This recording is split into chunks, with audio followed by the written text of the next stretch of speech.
Just pick up the phone and call the professionals. Call the Ghostbusters. We're ready to believe you. Franchises available soon. Call for details. The Ghostbusters are no strangers to video game adaptations. Over the past 3 decades, multiple attempts have been made to make interactive versions of the franchise. However, 10 years ago, an ambitious project aimed to bring the Ghostbusters storyline forward via a new video game. After 2 decades of unsuccessfully trying to make a third film, the creative forces behind the series decided a video game could be the solution to all their problems. On a scale of 1 to 10, I would say... Let me guess, it's a 7. Let's just say we're about to get real busy. Ghostbusters the video game is a direct sequel to the 1989 film Ghostbusters 2 and includes virtually all of the original cast members reprising their roles. With digital incarnations at their disposal, the issue of aging was no longer a factor, allowing Bill Murray, Dan Aykroyd, the late Harold Ramis, and Ernie Hudson to take on the roles of Peter, Ray, Egon, and Winston once more by lending their voice talent. For those wishing for a new film, this was likely as good as it would get.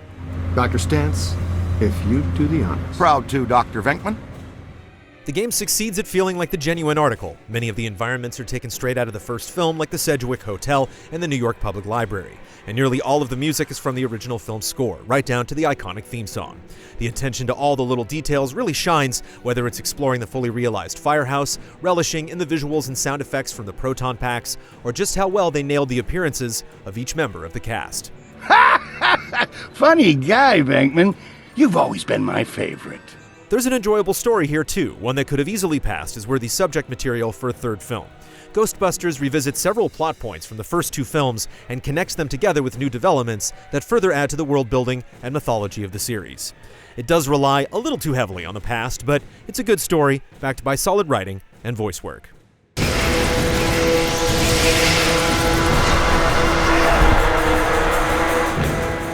In terms of gameplay, it's a straightforward action-adventure spanning 7 chapters, each structured in a linear fashion with progress dictated by the narrative. There are light puzzle elements, but the majority of the time, you explore spooky rooms and hallways with your PKE meter, or fight against ghosts and other supernatural foes with your trusty proton pack, which sees a few new modifications as you advance through the story.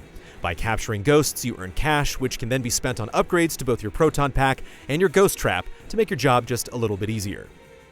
It's the most authentic game in the series by far, but that's about all it has going in its favor.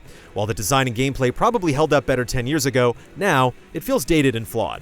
On a basic level, the game nails that feeling of firing off your stream, wrangling a ghost, and catching it in a trap. However, when things escalate to include multiple ghosts or confusing layers of objectives, it all falls apart.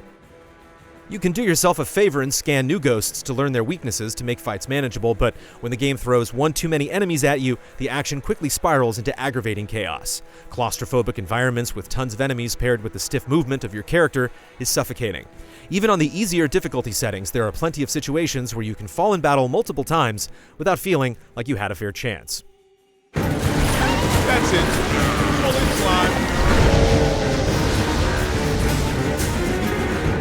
Further complicating matters is the absolutely atrocious AI of your partners. You play as a new recruit in the Ghostbusters alongside the original 4, and you'd think, as seasoned veterans, they'd be able to carry you through a tough spot. This couldn't be further from the truth, as all too often, you find them sprawled out on the ground calling for help. Meanwhile, when you fall in combat, they take their sweet time before coming over to revive you. They simply don't show any sort of competence. In the earlier levels, this isn't such a deal breaker as most situations are more manageable, but when the action heats up in the latter half of the game, there are some seriously awful segments when the incompetent AI elicits seething rage. At its worst, it feels less like you're playing a game about shooting ghosts and more like a medic simulator as you endlessly run back and forth to revive your allies. As for the remaster effort, the visual fidelity is a step up from the original as everything looks more crisp and clear. However, the real-time cutscenes suffer from some very noticeable issues that weren't present in the original game, particularly character animations which appear jarring and irregular at times. Additionally, load times drag on for far too long. Hey you're up, buddy. Training will be on the job tonight. Try not to destroy too many Manhattan landmarks. That's our job. The prospect of playing alongside the Ghostbusters in a story that serves as a proper sequel to the original films is exciting, but this adaptation only leaves us heartbroken. Initially a captivating experience, the magic fades fast, dispelled by poorly designed sections, bad AI, and a repetitive gameplay cycle. Thankfully, the series has been revived with new and upcoming films, but it's a shame that Ghostbusters the video game squanders a golden opportunity to become something truly special in this medium.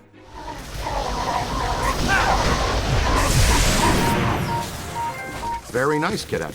You've got some real promise. Oh, and always remember to retrieve your trap.